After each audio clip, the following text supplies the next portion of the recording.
mi top mi chana nong henjalakpa ching da di tokro ibudok kobru tokro ibudok thangjing tokro imphal mayol sida changbangam salak toy fem yok salabne sida khoi ji kari da harau ningai leirige kari da thabal da chungningai leirige kari da isai tawdana masida thakta ngaudana chongdana dance tawdana tawningai maram kari leirige lebak se sinausing lebak ki da mutak ka aina khanjalu daba tungi ka aina khanjalu daba sum panglei da leiba tholak sani ga na khanba mi na di kaisu ka aina khalam do mande adu ai khoi di I sida lebak sigi kitang khan bagi kan homa yauru banina tunggi kitang khaning manina kok si ta sena sai yam wai propok cha khang ba bi yore pangal di phudok padi ngam da to hom lakom di khang da ba adu ubudi loi uba khang budi loi khang ba tor ka dori myam ji loi uba adu ga to hom lakom di khang da bi sa thai ong khang da pareng jana khoi dau au sauning ba sawat ba isok yam langning ba kaino ma sum phau ba hai ta le mayam sum phau bi rang ne om sak na ba si adu khang de khoi si Meitei Eikhoina Meitei si amaronda Meitei haina som hai bisda mina su taning amro ado hype dab su ya da ngau ya ngau kre lang ba ya lang kre hoi Eikoi gi lai ba thok kano sing da harau kumai sing da khar ngau ba lang ba makhal lamani ado si continue da hoje exam loi kre adu da exam loi ba gi ni na isai lila drama dagi thabal si chokle le pa ko bunai te yung nakal amaronda na hoje si census thina ba gi government na tawri pot si da NRC hana tawdana census tawbe aroi masing thibe aroi delimitation tawbe aroi adu ada hena tena launari ba khongnari ba tawnari myam ji masi yam tina ichinau sing ko noina di yam laiba malam gani sigi pot se sina lebak sigi kwaidagi core issue ni ko kwaidagi maru oi ba issue ni si hek tawdab kanjida hojik ID minister ni ID CM ni ID adu ni da ni ID chawsang ni IS ni IPS ni mu iba phaliba myam ja ama tawoi ba phangoi ko jinau sing agi nate loina mi kano da chat kini mina chief minister oigini mina mantri oigini Eikhoina masida Meenai Naithang ina haibdo Meenai dum oirag lehuni hojik su oiba hore na ko ngarang nahan ga bazar da tawriba rally chaliba mi top mian jan tawriba then government gi order yauna eviction tawla ko da ko kaisu leitaba kano khara nan Manipuri khara thing dana ka changhan driba madu da kai daga government duna order pura lai photo government duna kai daga tawngam driba yongase aduna hojik Eikoi ji mawas lo daba noi ji nawam ta lode ha gi mong da Meitei na changu ba roi doba naga na su changu ba roi doba Churchandpur sida census kano mikok masing thina ba taw na hojik moi masa gi community gi moi gi jati gi officer jing khan gre den madu gi che chang sem khot pa ho gi pot ma hojik loi na hojik phong sana thokna ri sine ko ana moi masa gi community du gi mi jing du na moi gi mi jing du mikok thi ba da bu si kaino ni illegal immigrant ni natragana masi aduni adani masi 19 asukta sanga kibani ka hai gedro adum kan khanna grani mon mase Quran ba ba kan khanna rim ni ka sulai taba adugi pot sida di kan khanna adum lai grani kami top si am ti yahura ro aduna yamna lan ba khongthang mo ji kan ta khalei noi di nawa lo di ha bagi pot amasum ui aduna hen badi yam helman gre akoi gi lang bi ngau bi se som wakhal amada sangsar amda ko I don't know how to express kamaina phongdok tai no di khangre ado promok chak pai tare promok sai aduna akoi ji som khatlaga khoidau ji sagolaga lei ji habi nate cha su sa si sei su saksi ngau si lang si but there is limit ko limitation amadi thamje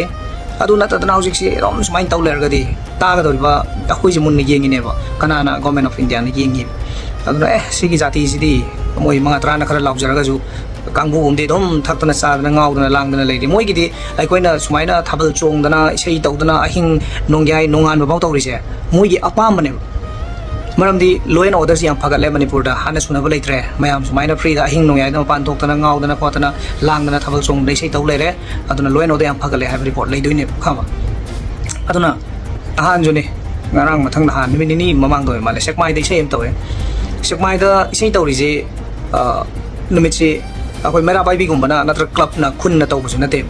sekmai da laiba mi akoi gi mathak sahi yankhai ga ni thoi suraba kangbu magi moi khara punchal laga leng chaksa na bai tare aduna sei kauraga tawbuna lampa kam da tawsale khun mai ai da laiba pen sekmai di akoi ju yu sungam bani na khange ba yam wan hor pi mung ni na ko nupi sing si nongalam dai pung ani ahum swai da hogle kana gumba karana nupa maramok pa mai nupi mateng yam pangning nupa sing na moi han hogolaga yugi mai hogot pi ba aduga nupi dung haler gum hogolaga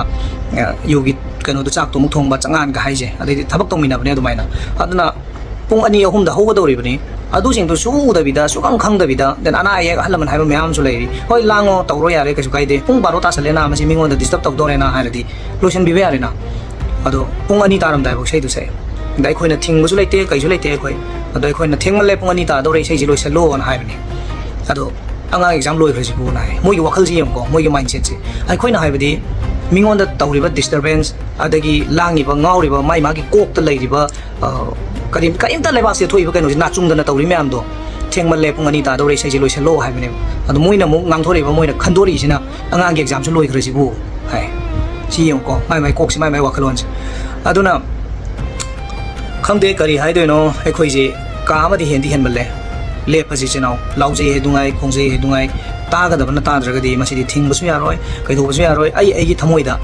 ai gi wakal da ai hausik matam na trena hausik khoi sumai na tawduna leibe matam na trena akhoi tasan ma matam moire ponsin ma matam moire akhoi facebook sida kai da kana social media da ko